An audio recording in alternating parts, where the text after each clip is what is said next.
Good morning, good evening, wherever you are. Tommy Z in the place to be. I'm having my morning coffee. It all sounds like poetry. Beautiful. I felt inspired to share with you something. You've heard this expression, you are what you eat, right?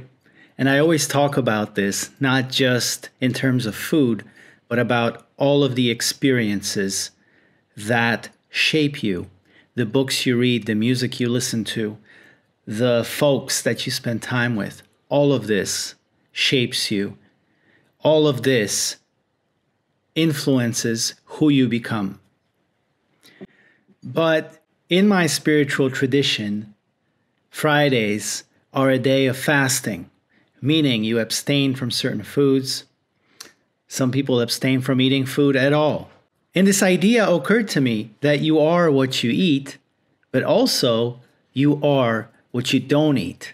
What do I mean by this? Folks, why do we fast? Some people fast only for health reasons, only to look good, only to lose weight, only to cure their diabetes, and those are all good things indeed.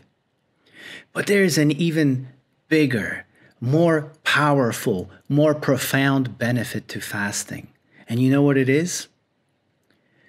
It is to cut yourself off from stimuli, from all external stimuli, TV, feeds, streams, and food, so that you can clear the antenna within, to have a clear signal from your conscience, from the source, which is normally obstructed by all of the things that we are feeding on, including our feeds, our screens, and all the food that we stuff ourselves with. Folks, today more than ever, our senses are stuffed and our souls are starving. Now, what do you think is going to communicate to you your life's purpose, your ultimate calling? Do you think it is the outside world?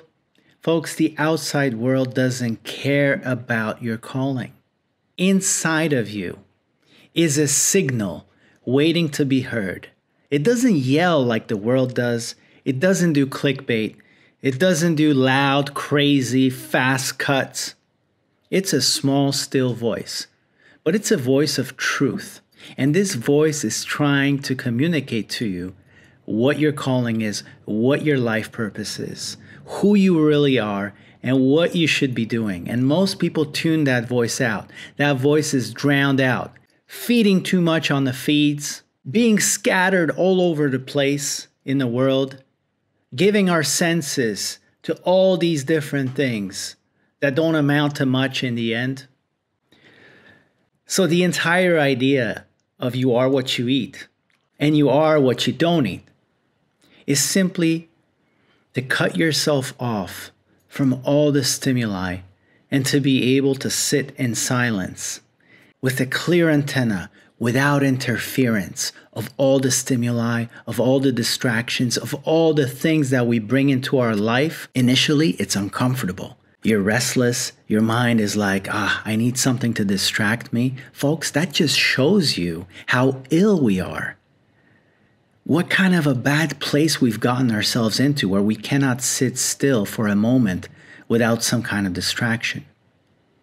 But when you patiently persevere through the silence, when you're able to just sit there and just be, maybe with your coffee, all right? But without the screens, without the feeds, a beautiful thing happens. You start feeling your existence. You start noticing things around you. You start marveling at the simple things and the people around you. And you start being grateful for the fact that you exist, that you can experience this.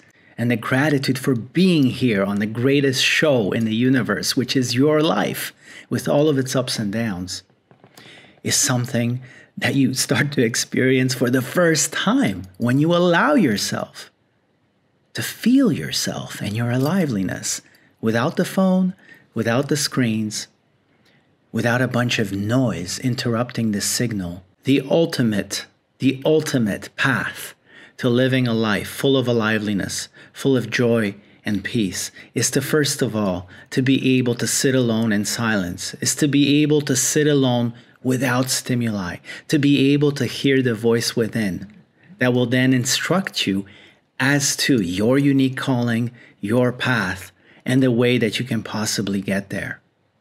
So be very mindful of what you eat, the things that you let in to your senses, and do your best to learn how to be by yourself in silence with a clear antenna so that you can receive the signal from within, because the quality of connection with this signal is ultimately going to determine the quality of your joy, of your peace, of your happiness, and your aliveliness.